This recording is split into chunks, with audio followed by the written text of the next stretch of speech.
السلام علیکم دوستوں صلیبی جنگوں کا ایک طویل سلسلہ ہماری تاریخ کا نہ صرف ایک قیمتی اثاثہ ہے بلکہ وہ آئینہ بھی ہے جس میں جھانک کر اگر آج بھی امت چاہے تو اپنے خد و خال سنبھال سکتی ہے۔ اسی سلسلہ جہاد میں سے ایک واقعہ آپ کے گوشے گزار کرنا چاہوں گا جس کی باز گشت آج صدیاں گزر جانے کے بعد بھی واضح طور پر سنائی دے رہی ہے۔ واقعہ کچھ یوں ہے کہ جب سلطان صلاح الدین ایوبی جیسے مرد میدان کے مقابلے میں ایک صلیبی جرنیل کو شکست کے بعد ان کے سامنے پیش کیا گیا تو اس نے دوران گفتگو سلطان سے کہا کہ اگرچہ ابھی تم یہ جنگ جیت چکے ہو لیکن یقین رکھو ہم نے تمہاری قوم کو شکست دینے کا وہ نسخہ کیمیا تلاش کر لیا ہے جس کا تدراک تم ہرگز نہ کر سکو گے، اور وہ نسخہ تہذیبی یلغار کے نتیجے میں تمہاری اخلاقی اقدار کو کچل دے گا۔ آج کا ہمارا موضوع اس صلیبی کا وہ دعویٰ، اس کی روح اور عہد حاضر میں سامنے آنے والے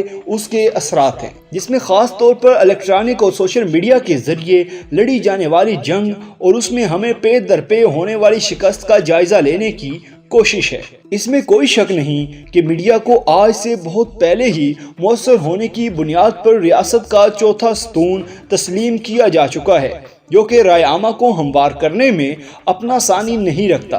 اس سے قبل فلمی دنیا میں ایک ایسا پلیٹ فارم تھا جو کسی بھی معاشرے کی اخلاقی اقدار کا محافظ یا اس کے قاتل ہونے کا کردار ادا کرتا تھا، جس کے لیے وطن عزیز میں سینسر بورڈ کا محکمہ موجود تھا۔ لیکن اگر دیکھا جائے تو یہ محکمہ بھی اپنے منصب سے انصاف نہ کر سکا، اور ماضی میں ایسی فلمیں نمائش کے لیے پیش کی گئیں جو کہ مادر پدر آزاد تہذیب کی نمائندگی کرتی تھیں۔ لیکن جب سے الیکٹرانک میڈیا کا دور آیا ہے یہ ساری قباحتیں اب اس میں ضم ہو کر رہ چکی ہیں۔ اگرچہ اس کو بھی حدود میں رکھنے کے لیے پیمرا کا ایک ادارہ موجود ہے، لیکن اب اس کا منصب شاید حکومتی مفادات کی حد تک محدود ہو چکا ہے،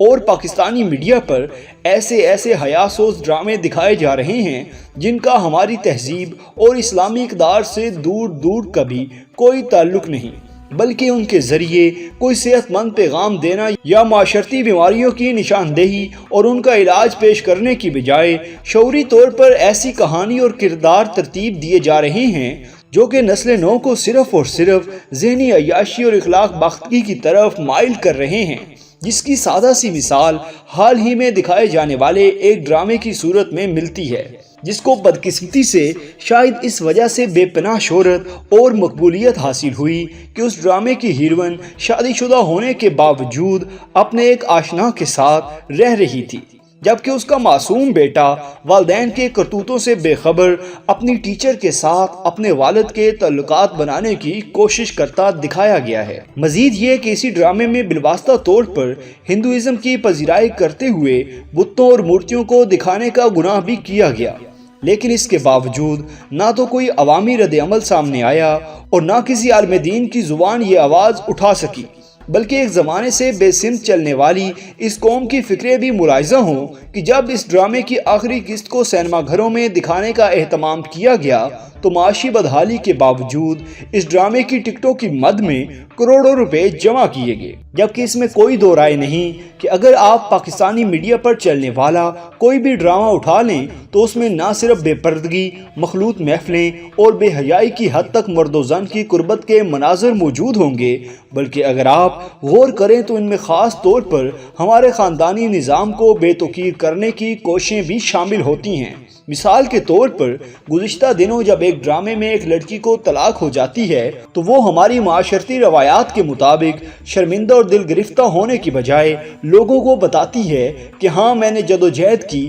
اور بندشوں سے بھری اس اذیتناک زندگی سے نجات حاصل کر لی۔ بات یہیں پر ختم نہیں ہوتی، بلکہ تھوڑی دیر کے لیے جلن نامی ایک ڈرامے پر بھی نظر ڈالتے چلیے، جس کی کہانی کے مطابق سالی کو اپنے بہنوئی کے ساتھ محبت ہو جاتی ہے اور پھر ان دونوں کے درمیان ایک خفیہ ملاقاتوں کا سلسلہ شروع ہو جاتا ہے، جس کے انجام کو جانے بغیر یہ سمجھنا ضروری ہے کہ اسلام میں سالی اور بہنوئی ایک دوسرے کے لیے محرم تصور کیے جاتے ہیں، یعنی ان کے درمیان نکاح کا رشتہ ممکن نہیں رہتا، اور نہ ہی بیک وقت دو بہنیں کسی کے نکاح میں آ سکتی ہیں۔ تو پھر ایسی ڈرامہ نویسی کا کیا مقصد ہے؟ اور دیوانگی نامی ڈرامے میں دکھائی جانے والی دیوانگی بھی کوئی کم دلچسپ نہیں۔ جس میں ایک صاحب اپنے دفتری ملازم کی اہلیہ کے عشق میں گرفتار ہو کر اسے پانے کے لیے اپنا سب کچھ داؤ پر لگا دیتے ہیں اور اس بےہودہ عمل کو سچے عشق کی داستان کے طور پر بیان کیا جاتا ہے۔ اور اگر آپ غور کریں